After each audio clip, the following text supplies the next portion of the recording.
Welcome, मैं हूँ रोहिणी और आप देख रहे हैं बॉलीवुड का hottest news show planet Bollywood news. हम एक बार फिर हाजिर हैं बॉलीवुड की latest news and hot gossips लेकर। So let's start with today's headlines.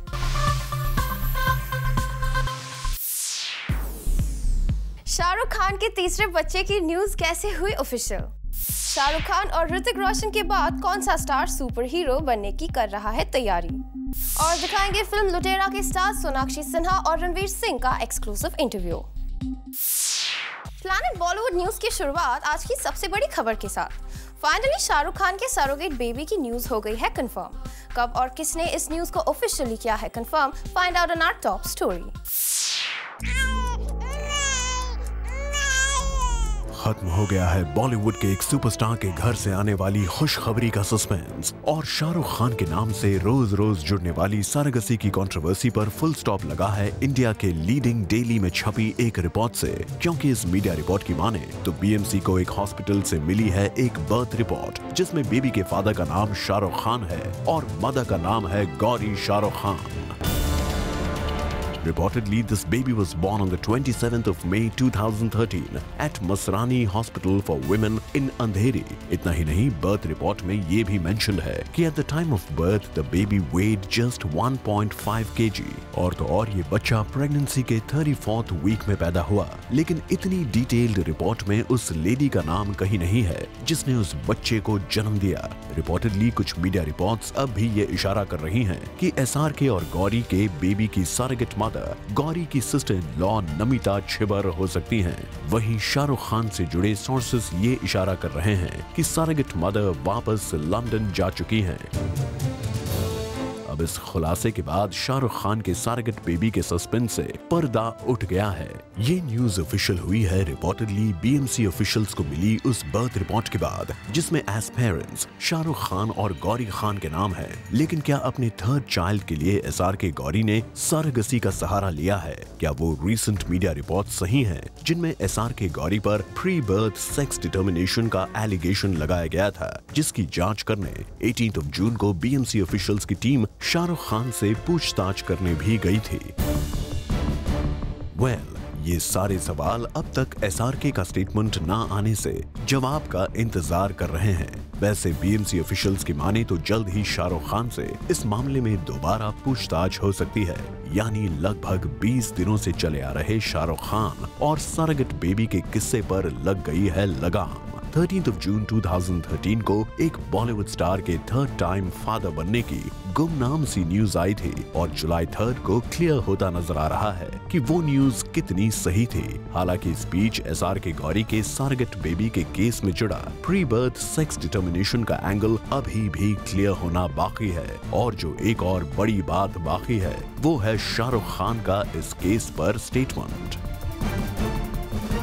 Bureau report, zoom, Mumbai.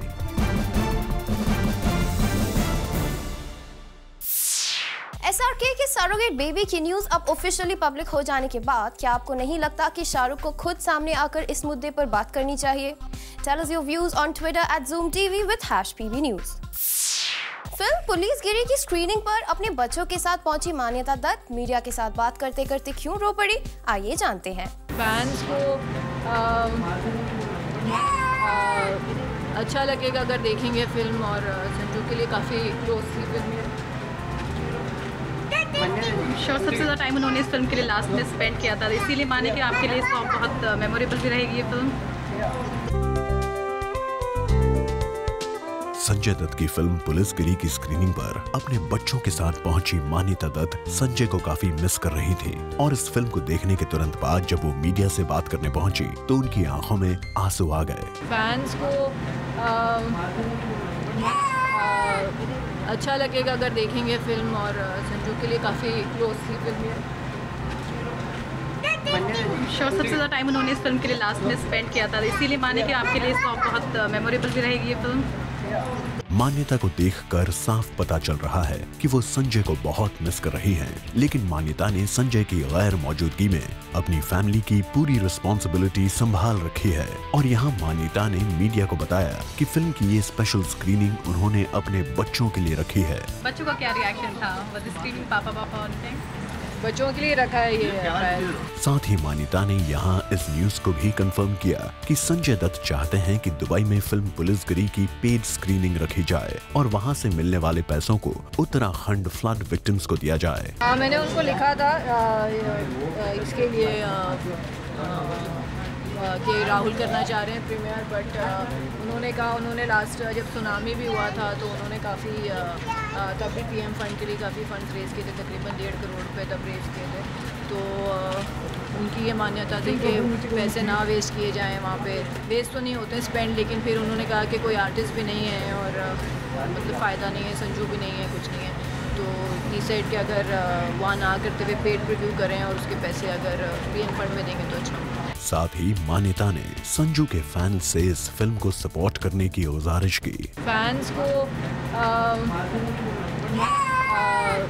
अच्छा लगेगा अगर देखेंगे फिल्म, और संजू के लिए काफ़ी क्लोज थी फिल्म है। सबसे ज़्यादा टाइम उन्होंने इस फिल्म के लिए लास्ट में स्पेंड किया था, इसीलिए माने कि आपके लिए बहुत मेमोरेबल भी रहेगी ये फिल्म।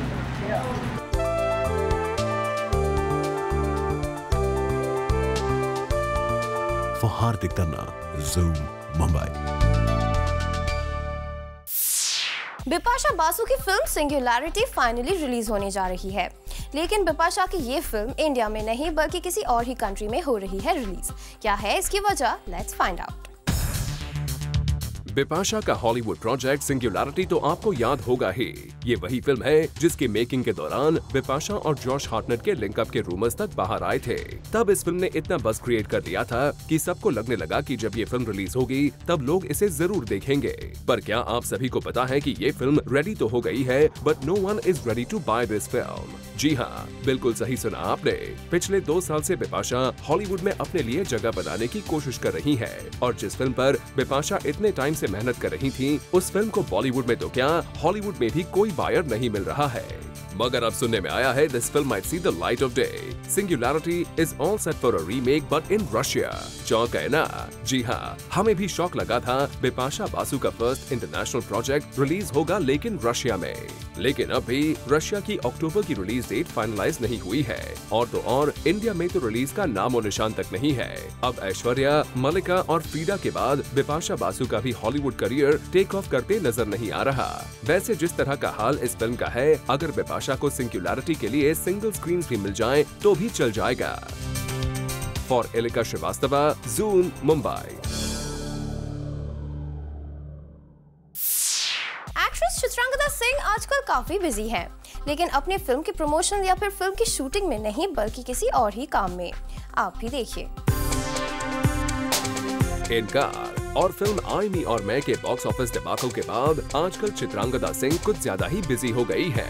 चित्रांगदा हर दूसरे दिन किसी इवेंट पर नजर आ जाती है, लेकिन अगर आप सोच रहे हैं कि ये इवेंट्स चित्रांगदा की अपकमिंग फिल्म से रिलेटेड हैं, तो ऐसा बिल्कुल नहीं है, क्योंकि चित्रांगदा बिजी है ब्रांड्स को प्रमोट करने में। और रिसेंटली एक ऐसे ही प्रमोशनल इवेंट पर हमने चित्रांगदा को स्पॉट किया। यहाँ चित्रांगदा ने इस ब्रांड को लेकर की ढेर सारी बातें, लेकिन जब हमने उनसे उनकी अपकमिंग फिल्म्स के बारे में पूछा तो देखिए क्या था उनका जवाब। माय नेक्स्ट फिल्म, अब हम जल्द उसकी शूटिंग शुरू करने वाले हैं। फिल्म अभी तक अनाउंस नहीं हुई है, तो मैं अभी भी यही कहूँगी कि मैं प्रोड्यूसर्स को अनाउंस करना चाहिए, and I think they will make it very soon. Well, Chitrangada के पास फिलहाल एक ही फिल्म है और उसकी शूटिंग शुरू नहीं हुई है। ऐसे में चित्रांगदा आजकल बिजी है ब्रांड्स को प्रमोट करने में। ऐसे में हम तो यही कहना चाहेंगे कि चित्रांगदा ब्रांड्स के साथ साथ अपना ध्यान कुछ फिल्म प्रोजेक्ट्स पर भी डाल दीजिए, क्योंकि अगर कुछ और समय तक आपके हाथों में कोई फिल्म्स नहीं आई तो ये ब्रांड्स भी आपसे अपना पल्ला झड़ाने में देर नहीं करेंगे। For Chetna Singh, zoom, Mumbai. शाहरुख खान और ऋतिक रोशन के बाद कौन सा स्टार सुपर हीरो बनने की कर रहा है तैयारी? Find out in our next story. Ranbir Kapoor Ayan Mukerji को अपना बेस्ट बडी मानते हैं, और यही वजह है कि अयान की debut film wake up set के बाद उनकी दूसरी फिल्म ये जवानी है दीवानी में भी रणबीर कपूर ने उनके साथ किया काम। और अब सुनने में आया है कि अयान अपने फ्रेंड रणबीर कपूर को एक और फिल्म में डायरेक्ट कर सकते हैं। लेकिन हाँ, ये फिल्म कोई लव स्टोरी नहीं बल्कि एक सुपर हीरो फिल्म हो सकती है। जी हाँ, खबरों की माने तो अयान मुखर्जी रणबीर कपूर को एक सुपर हीरो फिल्म में डायरेक्ट करने की प्लानिंग कर रहे हैं और सोर्सेज का कहना है कि रणबीर कपूर को अपने फ्रेंड पर पूरा भरोसा है। ऐसे में अगर रणबीर कपूर को अयान ऐसी कोई फिल्म ऑफर करते हैं तो वो इस फिल्म के लिए अपनी डेट्स भी शफल करने को तैयार है। ऐसे में अब ये कहना गलत न होगा कि क्रिश और रावण के बाद बॉलीवुड को एक नया सुपर हीरो मिलने वाला है। अब देखने वाली बात होगी कि ये नया सुपर हीरो क्रिश और रावण को किस हद तक टक्कर दे पाता है। Bureau report, zoom, Mumbai. Planet Bollywood news में फिलहाल वक्त है एक छोटे से ब्रेक का। ब्रेक के बाद आपको दिखाएंगे फिल्म लुटेरा के स्टार्स सोनाक्षी सिन्हा और रणवीर सिंह का एक्सक्लूसिव इंटरव्यू। रिसेंटली लुटेरा के स्टार्स सोनाक्षी सिन्हा और रणवीर सिंह पहुंचे जूम के ऑफिस और यहाँ इन स्टार्स ने हमसे की एक्सक्लूसिव बात। Take a look. Hi Sonakshi, hi Ranveer, welcome to our show. Thank you. Okay, firstly, your chemistry on screen is looking awesome. It's really great. Does it also happen because you guys are so different in real life as people? Probably, but I think all credit goes to our director Vikramaditya Motwani, who's written two such beautiful characters for us, and I think just playing them was so much. We got to learn so much. We got to be something totally different, and I think that's the beauty of it, and that's what's turned magically on screen into something very beautiful. Ranveer. I think that's what makes it an exciting watch. The chemistry between these two characters, between these two actors who, you know, for all practical purposes, hail from completely different schools of and approaches of acting into acting. So it makes for a really interesting watch. You're the most spontaneous kinds, and are you the more like method actor, Ranveer? Well, I think method is a really abused term. I don't think, you know, Whatever he does works. It's very loosely thrown around.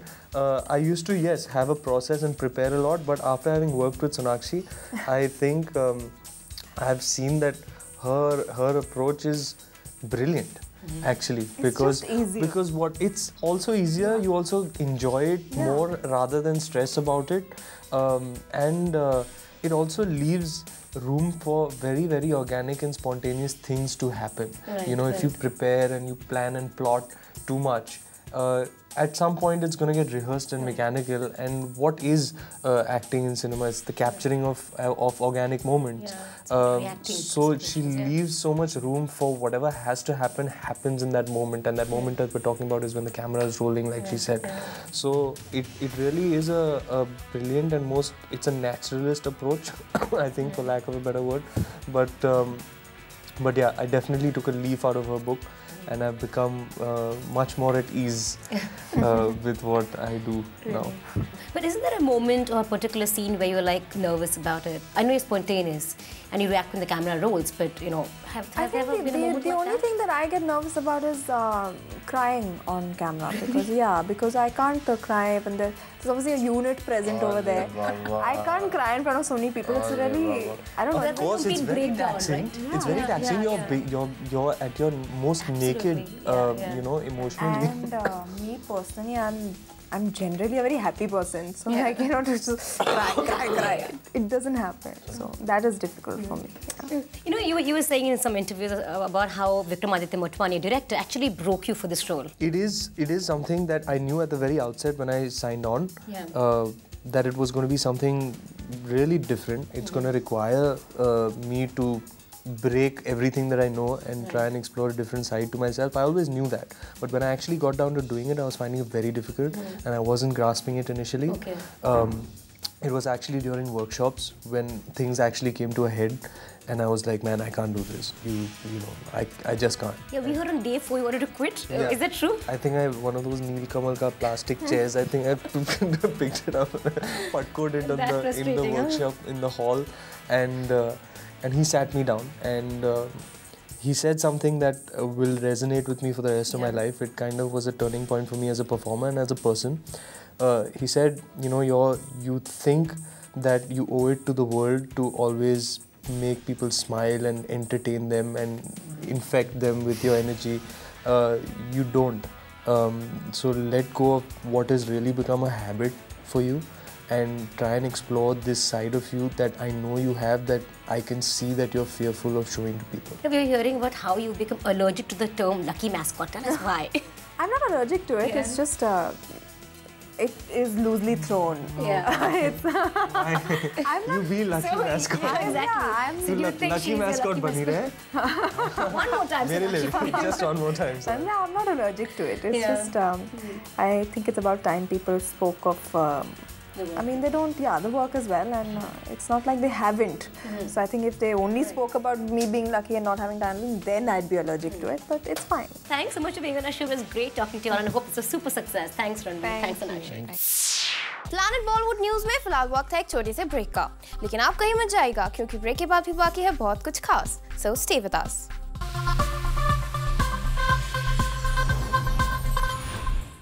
Indian youth की pulse जानने के लिए आपका favourite channel zoom लेकर आया है zoom pulse. बस आप हमारे फेसबुक पेज www.facebook.com/zoomtv पर आइए और हिस्सा लीजिए एक इंटरेस्टिंग पोल जूम पल्स में.